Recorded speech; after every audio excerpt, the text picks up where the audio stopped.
ৰাজ্য চৰকাৰৰ মৈত্ৰী আঁচনিৰ অধীনত PEB প্ৰযুক্তিৰে অসমত নিৰ্মাণ কৰিবলৈ লোৱা হৈছে 100টা প্ৰাক কাৰিকৰী আৰক্ষী ভৱন।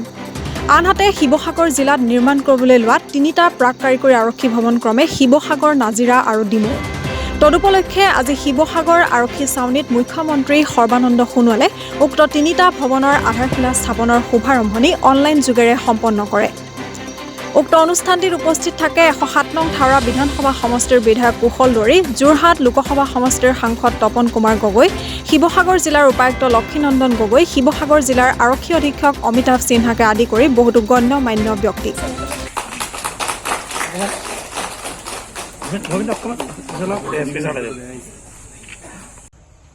ফিট থাকিব লাগে।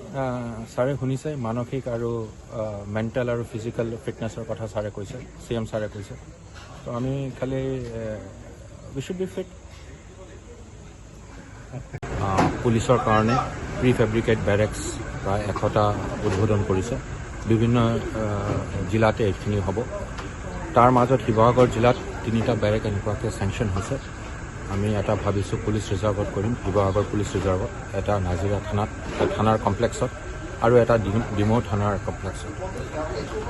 তো আপোনালোকে শুনিছে, আপোনালোকে আজি উপস্থিত আছিলে, আমাৰ মাননীয় মুখ্যমন্ত্ৰী ছাৰৰ ভাষণ শুনিছে, DGP ছাৰৰ ভাষণ শুনিছে, তেখেতসকলে কিমান ইম্পৰ্টেঞ্চ দিছে পুলিচৰ কামৰ ওপৰতো, প্লাছ পুলিচৰ যিখিনি ইনফ্ৰাষ্ট্ৰাকচাৰ দৰকাৰ, লজিষ্টিক ছাপোৰ্ট দৰকাৰ, সেইখিনি ইম্প্ৰুভ কৰাৰ কাৰণে যিখিনি কাৰ্যসূচী লৈছে তাৰ বিষয়ে বিতংভাৱে ছাৰ কৈছে আৰু আপোনালোকে শুনিছে।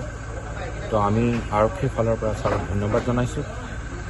থানাৰ মডাৰ্ণাইজেশ্যন কাম চলিছে, থানাৰ বহুত ইম্প্ৰুভ কৰা হৈছে। থানাবিলাক আমাৰ ইয়াতে শিৱসাগৰ থানা নিৰ্মাণ হৈছে আৰু এতিয়া যিটো প্ৰি ফেব্ৰিকেটেড বেৰেক্স যিবিলাক আহিব, তাত আমাৰ পুলিচ বিষয়াসকল যথেষ্ট উপকৃত হ'ব, ভালকৈ থাকিব পাৰিব আৰু ভালকৈ থাকিব পাৰিলে মই আশা কৰিছোঁ বহুত ভাল সেৱাও আগবঢ়াব পাৰিব। এইটো এটা চেণ্ট্ৰেল প্ৰজেক্ট, তো গোটেই এইটোতো মোৰ হাতত নাই, তথ্যটো মোৰ তাত নাই, কিন্তু এইটো চেণ্ট্ৰেল প্ৰজেক্ট, এইটো গোটেইটো ইয়াৰ পৰা একো হোৱা নাই, এইটো চেণ্ট্ৰেলি। শিৱসাগৰৰ পৰা চাহিল হাজৰিকা, ডিমৌ নিউজ 24/7।